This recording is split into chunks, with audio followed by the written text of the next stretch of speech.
ನಮಸ್ತೆ. ಮತ್ತೆ ನಮ್ಮ ಕನ್ನಡ ಸೆಕ್ಸ್ ಎಜುಕೇಷನ್ ಚಾನಲ್ಗೆ ಸ್ವಾಗತ.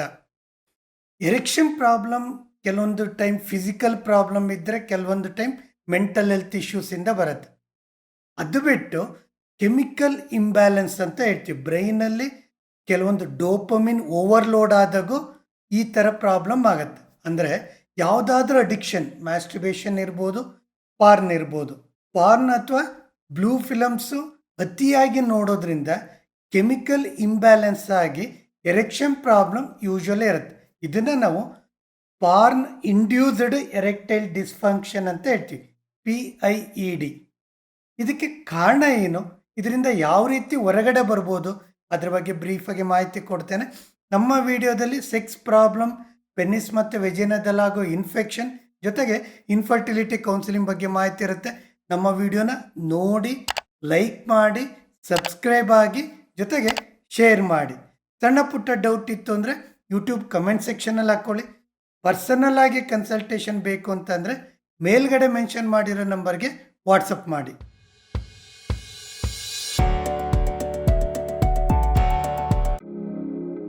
ಫಸ್ಟ್ ಒಂದೆರಡು ಕ್ಲಿನಿಕ್ ಕೇಸ್ ಎಕ್ಸಾಂಪಲ್ ಹೇಳ್ತೀನಿ. ಫಸ್ಟ್ ಕೇಸ್ ಬಂದು ಮ್ಯಾರೇಜ್ ಆಗಿ 6 months ಆಗಿದೆ. ಹುಡುಗನಿಗೊಂದು 30 years, ಹುಡುಗಿಗೊಂದು 27 years. ಫಸ್ಟ್ 1 month ಒಳ್ಳೆ ಸೆಕ್ಷುವಲ್ ಆ್ಯಕ್ಟಿವಿಟಿ ಆಗಿದೆ. ಅವನ ಪ್ರಾಬ್ಲಮ್ ಏನಂದರೆ ಎರೆಕ್ಷನ್ ಪ್ರಾಬ್ಲಮ್ ಆಗ್ತಿದೆ ಸರ್. ಆಲ್ಮೋಸ್ಟ್ 5 monthsಯಿಂದ ಮ್ಯಾರೇಜ್ ಆಗಿ 1 month ಸೆಕ್ಷುವಲ್ ಎಂಜಾಯ್ಮೆಂಟ್ ತುಂಬ ಚೆನ್ನಾಗಿತ್ತು. ಈಗ 5 monthsಯಿಂದ ನನಗೇನು ಮೂಡು ಬರ್ತಾ ಇಲ್ಲ, ಎರೆಕ್ಷನ್ ಸಪೋರ್ಟ್ ಇಲ್ಲ ಅಂತ ಹೇಳಿದೆ. ಸೊ ಈ ಕೇಸಲ್ಲಿ ಬಂದರೆ ಕೂಲ್ ಎಡ್ಜ್ ಎಫೆಕ್ಟ್ ಅಂತ ಹೇಳ್ತೀವಿ. ಇದನ್ನು ವಿಡಿಯೋದಲ್ಲಿ ಮುಂದೆ ಹೇಳ್ತೇನೆ. ಈ ಪೇಷಂಟ್ಗೆ ತನ್ನ ಪಾರ್ಟ್ನರ್ ಅಥವಾ ವೈಫ್ ನೋಡ್ತಿದ್ದಂಗೆ ಒಂದು ಸ್ಟಿಮ್ಯುಲೇಷನ್ ಆಗ್ತಾ ಇರಲ್ಲ.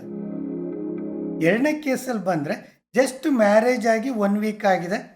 ಹುಡುಗ ತುಂಬಾ ಬ್ರಿಲಿಯಂಟು. ಸೊ ಅವನೇನು ಮಾಡಿದ್ದಾನೆ, 1 month ಮುಂಚೆ, ಅಂದರೆ ಮ್ಯಾರೇಜ್ ಫಿಕ್ಸ್ ಆಗ್ತಿದ್ದಂಗೆ 1 month ಮುಂಚೆ ಡೈಲಿ ಪಾರ್ನ್ ವಿಡಿಯೋ, ಅಂದರೆ ಬ್ಲೂ ಫಿಲಮ್ಸನ್ನು ಡೈಲಿ ನೋಡ್ಲಿಕ್ಕೆ ಶುರು ಮಾಡಿದೆ. ನಾನು ಫಸ್ಟ್ ನೈಟಲ್ಲಿ ಹಿಂಗೆ ಮಾಡಬೇಕು, ನನ್ನ ಸೆಕ್ಷುವಲ್ ಲೈಫ್ ಹೀಗಿರಬೇಕು, ಆ ಥರ ಒಂದು ಇಮ್ಯಾಜಿನಲ್ಲಿ ಡೈಲಿ ನೋಡ್ತಾ ಬಂದ. ಯಾವಾಗ ಮ್ಯಾರೇಜ್ ಆಯಿತು, ಫಸ್ಟ್ ನೈಟ್ ಅಂತೇಳಿ ಫಿಕ್ಸ್ ಆಯಿತು, ಆ ಫಸ್ಟ್ ನೈಟ್ ದಿವಸ ಅವನಿಗೆ ಏನೇ ಮಾಡಿದರೂ ಎರೆಕ್ಷನ್ ಆಗಲಿಲ್ಲ. ಯಾಕಂದರೆ ಈ ಪೇಷಂಟಲ್ಲಿ ಆ ರಿಯಲ್ ಸೆಕ್ಸಿಗೆ ಆ ಬ್ರೈನಿಗೂ ಪೆನ್ನಿಸಿಗೂ ಕನೆಕ್ಷನ್ ಆಗಲಿಲ್ಲ. ಸೊ ಪಾರ್ನ್ ವಿಡಿಯೋದಿಂದ ಯಾವ ರೀತಿ ಕೆಮಿಕಲ್ ಚೇಂಜಸ್ ಆಗುತ್ತೆ ಒಂದು ಬ್ರೀಫಾಗಿ ಹೇಳ್ತೀನಿ. ನಮಗೊಂದು ಫುಡ್ಡು ಅಥವಾ ನಮಗೊಂದು ಸೆಕ್ಸು ಈ ಥರ ತಕ್ಷಣ ನಮ್ಮ ಬ್ರೈನ್ ಏನು ಮಾಡುತ್ತೆ, ಅದನ್ನು ಕ್ಯಾಚ್ ಮಾಡ್ಕೊಳ್ಳುತ್ತೆ. ನಮಗೊಂದು ರಿವಾರ್ಡ್ ಸಿಗುತ್ತೆ, ಡೋಪಮಿನ್ನು ಬ್ರೈನಲ್ಲಿ ರಿಲೀಸ್ ಆಗುತ್ತೆ. ಡೋಪಮಿನ್ ರಿಲೀಸ್ ಆಗ್ತಿದ್ದಂಗೆ ಒಂಥರ ನಮಗೆ ಖುಷಿ ಅನಿಸುತ್ತೆ, ಎಂಜಾಯ್ಮೆಂಟ್ ಅಂತ ಅನಿಸುತ್ತೆ. ಪಾರ್ನ್ ವಿಡಿಯೋದಲ್ಲಿ ಏನಾಗುತ್ತೆ, ಫಸ್ಟ್ ಅದನ್ನು 3 to 8 minutes ನಿಮಗೊಂದು ಖುಷಿ ಅಂತ ಅನಿಸುತ್ತೆ. ನೆಕ್ಸ್ಟ್ ಏನು ಮಾಡುತ್ತೆ ಬ್ರೈನು, ನೆಕ್ಸ್ಟ್ ವೀಡಿಯೋ ನೋಡೋಣ. ಯೂಶ್ವಲಿ ಏನು ಮಾಡ್ತೀವಿ, ಒಂದು ವೀಡಿಯೋ ಒಂದು 3 to 5 ನಿಮಿಷ ನೋಡೋಣ ಅಂತೇಳಿ ಶುರು ಮಾಡ್ತೀವಿ. ಬಟ್ ಏನು ಮಾಡ್ತೀವಿ, ಆಮೇಲೆ ಅದು 1 hour ಆದ್ರೂ ನಾವು ಅದನ್ನು ಬಿಡಲ್ಲ. Back to back video change ಮಾಡ್ತಾ ಹೋಗ್ತೀವಿ. ಮೈಂಡ್ ಏನು ಮಾಡುತ್ತೆ, ಹುಡುಕ್ತಾ ಹೋಗುತ್ತೆ. ಇದನ್ನು ಕೂಲ್ ಎಡ್ಜ್ ಎಫೆಕ್ಟ್ ಅಂತ ಹೇಳ್ತೀವಿ. ಅಂದರೆ ಬ್ರೈನ್ ಏನು ಮಾಡುತ್ತೆ, ಅದಕ್ಕೆ ಸರೆಂಡರ್ ಆಗ್ತಾ ಹೋಗುತ್ತೆ. ಈ ಥರ ಆದಾಗ ಡೋಪಮಿನ್ ತುಂಬಾ ರಿಲೀಸ್ ಆಗ್ಲಿಕ್ಕೆ ಶುರು ಆಗುತ್ತೆ ಬ್ರೈನಲ್ಲಿ. ಬ್ರೈನ್ ತಕ್ಷಣ ಏನು ಮಾಡುತ್ತೆ, ಸೆನ್ಸಿಟಿವ್ ರಿಸೆಪ್ಟರ್ ಅಂತೇಳಿ ಏನಿರುತ್ತೆ ಅದನ್ನು ಡೌನ್ ಮಾಡ್ತಾ ಬರುತ್ತೆ. ಅಂದರೆ ನಮ್ಮಲ್ಲಿ ಆಗುವಂಥ ಒಂದು ರೋಮಾಂಚನ ಇರ್ಬೋದು, ಅಂದರೆ ಎಕ್ಸೈಟ್ಮೆಂಟ್ ಇರ್ಬೋದು, ಅದನ್ನು ಕಡಿಮೆ ಮಾಡ್ತಾ ಬರುತ್ತೆ. ಯಾವಾಗ ನಮಗೆ ಎಕ್ಸೈಟ್ಮೆಂಟ್ ಇರಲ್ಲ ಅಥವಾ ಅರೋಸಲ್, ಒಂದು ಸೆಕ್ಸ್ ಬೇಕು ಅಂತ ಅಂದಾಗ ಬಾಡಿ ಹೆಂಗೆ ರೆಸ್ಪಾನ್ಸ್ ಕೊಡಲ್ಲ, ಬ್ರೈನ್ ಹೆಂಗೆ ರೆಸ್ಪಾನ್ಸ್ ಕೊಡಲ್ಲ, ಅವಾಗೇನಾಗುತ್ತೆ, ಎರೆಕ್ಷನ್ ಪ್ರಾಬ್ಲಮ್ ಶುರು ಆಗ್ತಾ ಹೋಗುತ್ತೆ. ಯಾಕಂದರೆ ಬ್ರೈನಲ್ಲಿ ನಮಗೆ ಸ್ಟಿಮ್ಯುಲೇಟ್ ಆಗಿ ಅಥವಾ ಎಕ್ಸೈಟ್ಮೆಂಟ್ ಆದಮೇಲೆ ನಮ್ಮ ಒಂದು ಟೆಸ್ಟೋಸ್ಟಿರೋನ್ ರಿಲೀಸ್ ಆಗಿ ಆಮೇಲೆ ಬ್ಲಡ್ ಬಂದ್ಬಿಟ್ಟು ಪೆನ್ನಿಸ್ ಕಡೆ ಫ್ಲೋ ಆಗಿ ಎರೆಕ್ಷನ್ ಆಗಬೇಕು. ಯಾವಾಗ ಬ್ರೈನ್ ರೆಸ್ಪಾನ್ಸ್ ಪ್ರಾಪರಾಗಿ ಕೊಡಲ್ಲ, ಆವಾಗ ನಮ್ಗೆ ಆಟೋಮೆಟಿಕಲಿ ಎರೆಕ್ಷನ್ ಆಗಲ್ಲ. ಅಂದರೆ ಅಡಿಕ್ಷನ್ ಜಾಸ್ತಿ ಆದಾಗ, ಡೋಪಮಿನ್ ಜಾಸ್ತಿ ರಿಲೀಸ್ ಆದಾಗ ನಮ್ಮ ರಿಸೆಪ್ಟರ್ಸ್ ಡೌನ್ ಆಗಿ ಎರೆಕ್ಷನ್ ಪ್ರಾಬ್ಲಮ್ ಶುರು ಆಗುತ್ತೆ ಪಾರ್ನ್ ಅಡಿಕ್ಷನಿಂದ. ಸೊ ಯಾವ ರೀತಿ ಪಾರ್ನ್ ಅಡಿಕ್ಷನಿಂದ ಹೊರಗಡೆ ಬರ್ಬೋದು, ಒಂದು 3 steps ನ್ಯಾಚುರಲಿ ಒಂದು ಟ್ರೈ ಅಂತೇಳಿ ಮಾಡ್ಬೋದು. ಒಂದು, ಯಾವಾಗ ಈ ಥರ ಟ್ರಿಗ್ಗರ್ ಆಗತ್ತೆ, ಅಂದರೆ ಯಾವಾಗ ನಮಗೆ ಪಾರ್ನ್ ವಿಡಿಯೋ ನೋಡಬೇಕು ಅನಿಸುತ್ತೆ. ಈಗ ಟೈಮಿಗೆ ಬಂದರೆ ರಾತ್ರಿ ಊಟ ಆದಮೇಲೆ ಮಲ್ಕೊಂಡು ಮೊಬೈಲ್ ನೋಡೋ ಅಂಥದ್ದು, ಅಥವಾ ಬೆಳಗಿನ ಜಾವ ನೋಡೋದು, ಅಥವಾ ವರ್ಕಲ್ಲೇ ಫ್ರೀ ಇದ್ದಾಗ ನೋಡೋದು, ಅಥವಾ ಸುಮ್ಮನೆ ಓದ್ತಾ ಇರ್ಬೇಕಾರೆ. ಈಗ ಕಾಂಪಿಟೇಟಿವ್ ಎಕ್ಸಾಮ್ ಅಂತ ಒಬ್ಬರೇ ಕೂತಿರ್ತಾರೆ, ಆ ಟೈಮಲ್ಲಿ ಮೆತ್ತಗೆ ಅಟ್ರಾಕ್ಷನ್ ಅಂತೇಳಿ ಆಗುತ್ತೆ. ಯಾವಾಗ ನಮಗೆ ಆ ಒಂದು ಸಿಚುವೇಶನ್ ಅಟ್ರಾಕ್ಷನ್ ಅಥವಾ ಸ್ಟಿಮ್ಯುಲೇಷನ್ ಆಗತ್ತೆ, ಅದನ್ನು ನಾವು ಫೈಂಡ್ ಔಟ್ ಮಾಡಬೇಕು.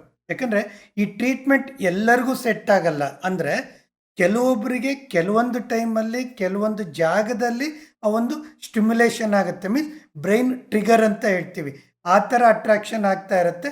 ಅದನ್ನು ಫೈಂಡ್ ಔಟ್ ಮಾಡಿಕೊಂಡು ಅದನ್ನು ಅವಾಯ್ಡ್ ಮಾಡ್ತಾ ಹೋಗ್ಬೇಕು, ಪೋಸ್ಟ್ಪೋನ್ ಮಾಡ್ತಾ ಹೋಗ್ಬೇಕು. ಓಕೆ, ಈಗ ರಾತ್ರಿ ಊಟ ಆದಮೇಲೆ ನೋಡಬೇಕು ಅನಿಸುತ್ತೆ, ಬೇಡ ಇವತ್ತು ಬೇಡ, 2-3 ಡೇಸ್ ಆದಮೇಲೆ ನೋಡೋಣ. ಈ ಥರ ಈ ರೂಮಲ್ಲಿ ಹೋದ್ರೆ ಆ ಥರ ಒಂದು ಟೆಂಪ್ಟ್ ಆಗುತ್ತೆ, ಬೇಡ ರೂಮಲ್ಲಿ ಹೋಗೋದು ಬೇಡ, ಫ್ಯಾಮಿಲಿ ಜೊತೆ ಅಥವಾ ಫ್ರೆಂಡ್ ಜೊತೆ ಕೂತ್ಕೊಳ್ಳೋಣ. ಈ ಥರ ನಾವು ಅದನ್ನು ಅವಾಯ್ಡ್ ಮಾಡ್ತಾ ಹೋಗ್ಬೇಕು. ಎರಡನೇದು ಬ್ರೈನ್ ರೀವೈರಿಂಗ್ ಅಂತ ಹೇಳ್ತೀವಿ. ಅಂದರೆ ಯಾವುದೋ ಒಂದು ಕಾರಣದಿಂದ ಫ್ಯಾಮಿಲಿ ಅಥವಾ ಫೈನಾನ್ಸ್ ಅಥವಾ ಸ್ಟಡಿದು ಅಥವಾ ಎಲ್ಲೋ ಒಂದು ಫೇಲ್ಯೂರ್ ಆಗಿರುತ್ತೆ, ಏನೋ ಒಂದು ಹಿಂಸೆಯಿಂದ ಏನಾಗುತ್ತೆ, ಮೈಂಡ್ ಆಂಗ್ಸೈಟಿ ಅಥವಾ ಡಿಪ್ರೆಷನ್ ಅಂತೇಳಿ ಶುರು ಆಗಿರುತ್ತೆ. ಆ ಒಂದು ಇರಿಟೇಷನ್ನು ಅಥವಾ ಸಿಂಪಲ್ಲಾಗಿ ಹೇಳಬೇಕು ಅಂದರೆ ಬ್ರೈನ್ ಒಂಥರ ಡ್ರೈನ್ ಆಗಿರುತ್ತೆ. ಆ ಟೈಮಲ್ಲಿ ಮೆತ್ತಗೆ ಈ ಥರ ಆಲ್ಕೋಹಾಲು ಅಥವಾ ಸ್ಮೋಕಿಂಗ್ ಅಥವಾ ಪಾರ್ನೋ ಈ ಅಡಿಕ್ಷನ್ಗೆ ಬ್ರೈನ್ ಸರೆಂಡರ್ ಆಗ್ತಾ ಇರುತ್ತೆ. ಯಾವ ಕಾರಣದಿಂದ ಈ ಆಂಗ್ಸೈಟಿ ಡಿಪ್ರೆಷನ್ ಇರುತ್ತೆ ಅದ್ರ ಕಡೆ ಗಮನ ಕೊಟ್ಕೊಂಡು ಇಲ್ಲಿ ಏನು ಟ್ರಿಗರ್ ಆಗ್ತಿರುತ್ತೆ ಅಡಿಕ್ಷನನ್ನು, ಅದನ್ನು ಅವಾಯ್ಡ್ ಮಾಡ್ತಾ ಹೋಗ್ಬೇಕು. ಅದಕ್ಕೆ ಒಂದು ಮೆಡಿಟೇಷನ್ ಇರ್ಬೋದು, ಯೋಗ ಇರ್ಬೋದು, ಅಥವಾ ಒಂದು ಸೋಷಿಯಲ್ ಲೈಫ್ ಇರ್ಬೋದು. ಬ್ರೈನಿಗೆ ಒಂಥರ ಪಾಸಿಟಿವ್ ಎಫೆಕ್ಟ್ ಅಥವಾ ಮೋಟಿವೇಶನಲ್ ವಿಡಿಯೋ ನೋಡೋದು, ಆ ಥರದ್ದು ಬುಕ್ಕನ್ನು ಓದೋದು, ಈ ಥರ ನಮ್ಮ ಬ್ರೈನನ್ನು ರೀವೈರಿಂಗ್ ಮಾಡ್ಕೋಬೇಕಂದ್ರೆ ಮೇಕಪ್ ಅವರ್ ಮೈಂಡ್ ಅಂತ ಹೇಳ್ತೀವಿ. ಥರ್ಡ್ ಸ್ಟೆಪ್ಪಿಗೆ ಬಂದರೆ ಎಕ್ಸ್ಪ್ಲೋರಿಂಗ್ ಅಂತ ಹೇಳ್ತೀವಿ. ಈಗ ಮ್ಯಾರೇಜ್ ಆಗಿರಲ್ಲ, ಮ್ಯಾಸ್ಟರ್ಬೇಷನ್ ಅಂತ ಇರುತ್ತೆ. ಮ್ಯಾಸ್ಟರ್ಬೇಷನ್ ಅಥವಾ ಹಸ್ತಮೈಥುನ ಅಪರೂಪಕ್ಕೊಂದ್ಸರಿ ಒಳ್ಳೆಯದು, ತಿಂಗಳಲ್ಲಿ ಒಂದು 2 to 4 ಟೈಮ್ಸ್ ಅದು ನಾರ್ಮಲ್. ಯೂಶಲಿ ಮ್ಯಾಸ್ಟರ್ಬೇಷನನ್ನು ಮಾಡ್ಬೇಕಾದ್ರೆ ಪಾರ್ನ್ ವಿಡಿಯೋ ನೋಡೋದು ತುಂಬ ಹುಡುಗರಿಗೆ ಅಭ್ಯಾಸ ಇರುತ್ತೆ. ಒಂದು ವಿಡಿಯೋಯಿಂದ ಇನ್ನೊಂದು ವಿಡಿಯೋ ಅದು ಆ್ಯಡ್ ಆಗ್ತಾ ಹೋಗ್ತದೆ. ಬ್ರೈನನ್ನು ಫಿಕ್ಸ್ ಮಾಡ್ಕೋಬೇಕು.